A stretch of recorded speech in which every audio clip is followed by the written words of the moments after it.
Hey everybody, Scout Crafty here again, midweek Wednesday. Boy, we got a great show planned for you today. First off, I got to thank you so much. Last episode, I asked you to please go over and subscribe to Paul Shin, Model A guy. And overwhelmingly, you responded. We took him over the 50,000 subscriber mark. And now he is comfortably into the 50,000 number, and he really was ecstatic about it. And thank you so much. It really makes a big difference. A great channel. I was shocked to see how many of you were already subscribed to Paul. Just goes to show what similar interests we have, being into old tools, old cars, or whatever. I think we like simplicity, especially on this channel. Got to keep it simple, right? Today's episode, like I said, a really good one. Last week I went on the poor man's flea market and I said, what do you think I picked? Well, past couple days, the weather was nice. People clean up. A lot of people making the mass exodus from New York City. Everybody's leaving. So a lot of people moving, a lot of good stuff thrown out. So I did another poor man's flea market walk. And I'm going to show you now. I want you to figure out, take a look, tell me, just keep it in the back of your head. What do you think I picked up? I picked up 3 things on the poor man's flea market. Let's check it out right now. This beautiful house. I've got so much great stuff from here. I told you they were going to sell, and sure enough, it's under contract. It'll be gone soon, and they're finally getting to the end of what they're throwing out. Look at that nice old trunk, you know. Definitely an antique. They've been throwing out so many nice antiques, but you know, they got bags. You see the bags behind this trunk? I'm sure those bags are filled, like this one here had some kind of a beautiful frame and portraits in there. I'm sure that there's so much great stuff in these bags, but I refuse to look through them, but God only knows what they're throwing out. This is down the block from me. A couple of old lamp fixtures, I guess. That's an old ceiling fan. Not that old. Here was a palm tree. I felt bad leaving it to the, the landfill. Maybe it'll grow out of the landfill. Who knows? This is another house that's moving. And remember these? I know you do remember these. Cassette tapes. Boy, what a pain some of these were, right? Especially if you wanted to go to a song and trying to search and find it. But a couple things they had in this one. And funny thing is that, look at this doll, huh? You don't see too many of these just thrown out like that. Some kid probably had that. But look at the scale. Another scale. This one here looks like a Pablo Escobar scale, right? I don't know. Or maybe a chemistry scale, we'll call it. But working scale. Again, I have no use for it.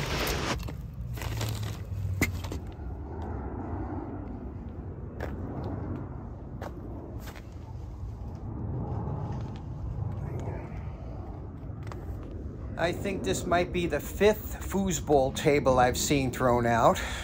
They are just all over the place. Of course, doll houses.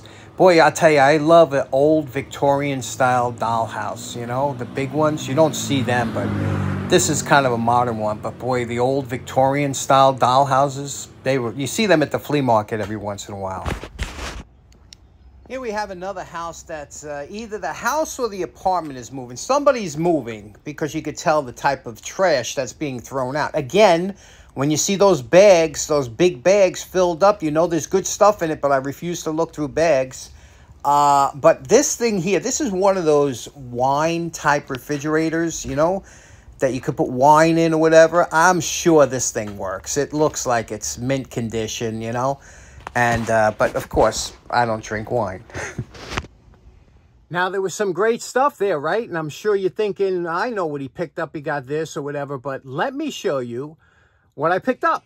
Okay, so as you know, I'm a freak for antique or vintage light fixtures, or I just love them. I love the shape, the styles, the quality. This isn't that old, obviously. This is a new one, but it's designed after an older one. This is a very heavy fixture. It's over 10 pounds. It's not like, but you could see here what we're dealing with. It's got dirt. This will all clean up, you know, hopefully. It looks like it had some kind of, with these 2 holes that are here to mount it, probably has some brass nuts that, you know, would screw on to posts that, probably a 2-piece fixture you can see on the back here. You can see what it is. And yeah, just look, I don't know where this was, but maybe in a garage or something for a while. The only problem with this that I could see, it's got a slight flake chip there, you see, but it displays nicely, and I would like to put this on top of a display board, you know, shining. So let's see if we can't clean this up. Another nice thing, what I tell you, if you find fixtures with bulbs in it, 9 times out of 10 it works. And these bulbs are pretty interesting because these were compact fluorescent bulbs. If you look closely inside, you can see the swirl of the compact fluorescent. And these, you know, these were kind of a transition. They tried to have a transition between compact fluorescent before the LEDs came out.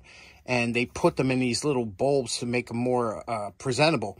So these probably work. We'll take them out. But let's take this apart first.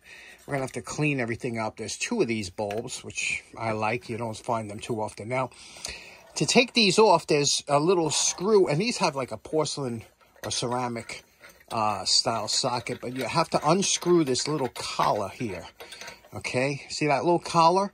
And then this will pull off here. Now, okay, that's a little spacer. We're going to have to soak this in, we're going to soak it and clean it up. We'll be back. Okay, now polishing chrome can be very satisfying. Always a good thing to have is an old terry cloth towel. You know, rip these into pieces, you know. This I soaked in a warm soapy water, okay? And first of all, what you want to do is you go over the whole lamp or piece of chrome and just let the soapy water do the work. So just dampen it. This is not dripping wet, but just go over everything. Let it sit for a while. It'll work its way through. You can see here, this is not, you can see by me rubbing it, this isn't just something that's superficial like dust or something. This is, you know, years of neglect. So what you want to do here is we're going to take this like this and and again, let the terry cloth, the little terry cloth nibs in the towel, let that do the work, okay? And just go around here and you're going to work it back and forth. Now, again, there's nothing on here but a little bit of residual soapy water. And you're going to do this until you get to a point where it's pretty clean, like, you know, here. And if you have any stubborn spots, put a little bit more pressure. Again, we're letting the towel do the work with the soapy water, letting it work in. And when you get to this point here, we got a little stubby, right here we got a little stubbiness. But when you get to this point right here, we're going to polish it. And then we're going to use a polish. We'll probably use something like a Flitz or some kind of chrome polish.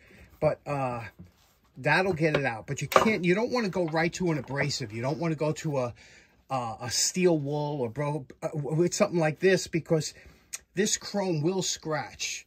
So you want to use the least amount of abrasive as you can. Okay, this is looking good from afar, but far from good. If you look here, you can see there's little spots. You see that? Again, because we haven't polished it yet. And this is because moisture gets on there and creates these little spots. So now what we're going to do, I'm going to use Flitz. And the reason I'm using Flitz is because my buddy 357 Magdad, he was sponsored by them. I got this through his channel. I get a discount. And any product that sponsors YouTube creators, I'm for. So a little bit of Flitz, but any metal polish will work. And what you're going to do is you're going to just do this until you see those spots disappear, okay? And we're going to go over the whole lamp with this.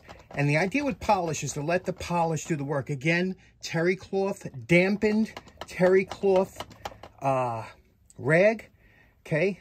Do this around and you'll see that the spots start to fade, and then buff it with a dry paper towel. I use shop rags. You see these Scott shop rags? It's upside down. But you see here, I got it in the beams, between the beams, and I just pull out a piece like this, and that's what I use. This stuff is fantastic. It's soft. It's great for buffing. Now, once this dries to a, almost like a haze, you're going to buff it out with the dry piece of paper towel, and you're going to have to move this around a little bit. But that'll get rid of all those little spots and bring this back to factory clean. Now, check that out. Look at that, huh? That is just beautiful, isn't it? Now what we're going to do is, after we do the whole lamp, and again, look at these porcelain sockets. Beautiful, right? After we do the whole lamp, including the shades, we're going to give the whole thing a coat of wax. Now, this is important. My dad, whenever he would buy something, when you buy a appliance or anything like that from the factory, it comes just like this. It's chrome-plated. There's no coating on it, and that's why it became pitted. My father would wax everything before he would install it.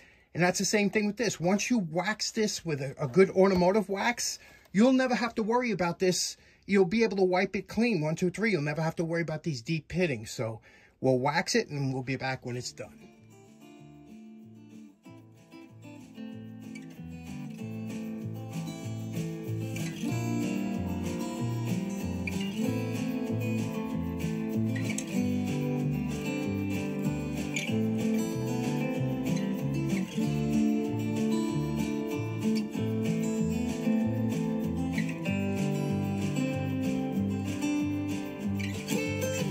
I bought this organizer when I was a young man at U.S. General, my first, and this was, you could see it's green. Back in the 70s, everything was that color green. But you see those little decorative screws? These were my grandfather's, and I always saved these to hope to use them some, and today we're going to get the chance to use them. Now, you know my favorite part. Remember what this light fixture looked like before we started? And we're calling this project done. Boy, didn't this come out absolutely beautiful. I got to tell you, I just love this fixture. I didn't think it would come out even this good. It's just everything polished out. There was no scratches, even though it was in the garbage on top of other metal items.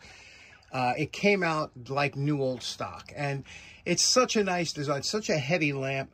Porcelain sockets, really well made. I just put it on the board real quick using Grandpa's screws that I always wanted to use. And now what we're going to do is we're going to plug it in. And I used the original bulbs that are still in there. And let's see how it looks. Okay, I don't have it on a switch or anything. Here we go. Now, you got to remember, compact fluorescents take a moment. Remember? You're so used to not having them anymore.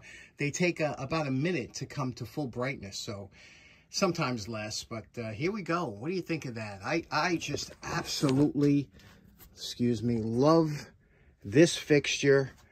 And it's just such a classy fixture, isn't it? With that hexagon lampshades, heavy glass, and that compound, looks almost like a faucet, you know, the way they make them. It's just beautiful. Anyway, that was a great find. Next up, I grabbed this jack, and I know you're probably saying, what the heck did you grab a jack for? Well, let me tell you. This jack has a specific top on here for the newer cars. Now, in the old days, scissor jacks come in handy for a multitude of operations, but in the old days, it had a flat plate on top, and because the old days, cars had frames, and you could stick this jack under any part of the frame and jack it up. Today, every car has specific jacking points. You could see it here in this illustration here. It shows the specific jacking points, usually just in front of the rear wheels and just behind the front wheels. There's a little spot there, and it's in your owner's manual. Now, with today's unibody construction, there's usually a seam that runs along the jacking point, which can be a real pain in the butt if you have a regular jack, because that seam is right there. That's where this comes in handy. You see this little cutout here in the lifting pad? That fits at that seam. So you'll see there'll be a little seam under there, and you put that seam in this little dip, and then you could jack it up. Now, I have a 3/4 inch wrench here that I will just here show you that it does work. Here we go. And you can see it works very nicely. Now, periodically, you really should take your jack out and just make sure it works, especially if you've never used it before. But one thing is that the Acme thread in here, the shaft that runs down, it's always good to give it a shot of lubrication, something that'll stay on there, and especially like a lithium grease or something like that. and also around this bearing here that pivots. Other than that, they're pretty much maintenance free and they do work. Okay, the jack is now lubricated. I used first 50-50, then lithium grease on the threads. Everything else just 50-50, which is half acetone, half automatic transmission fluid.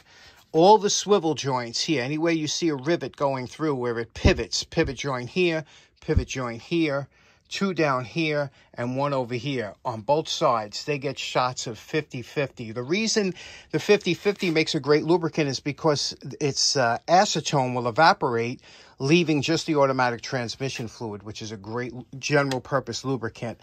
And also a little bit in the thrust bearing here to make it really nice and smooth. And that's it. It's good for storage. Last up, I did take that doll that I saw. I know that sounds crazy, but I got to tell you, ever since I'm a kid, I've been fascinated with those eyes that open and close, you know, with the gravity. I do. I even built puppets later on in life, and with that mechanism that makes the eyes open and close, I think it's so great. And that's a good-looking doll. I mean, you know, there are a lot of ugly dolls out there that they made 60s, 70s, 80s, 90s. This is a good-looking doll. I don't know why. I just didn't want to see it go into the landfill. I felt bad for the little guy, so I took him.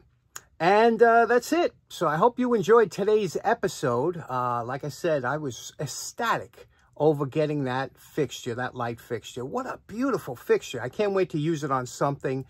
Maybe my bathroom, because I don't have a light over the medicine cabinet. Who knows? But what do you think? Anyway, thanks so much for tuning in. Thanks again for helping out Paul. I hope you have a great rest of your week. We'll see you again on Friday. Take care now. Bye-bye.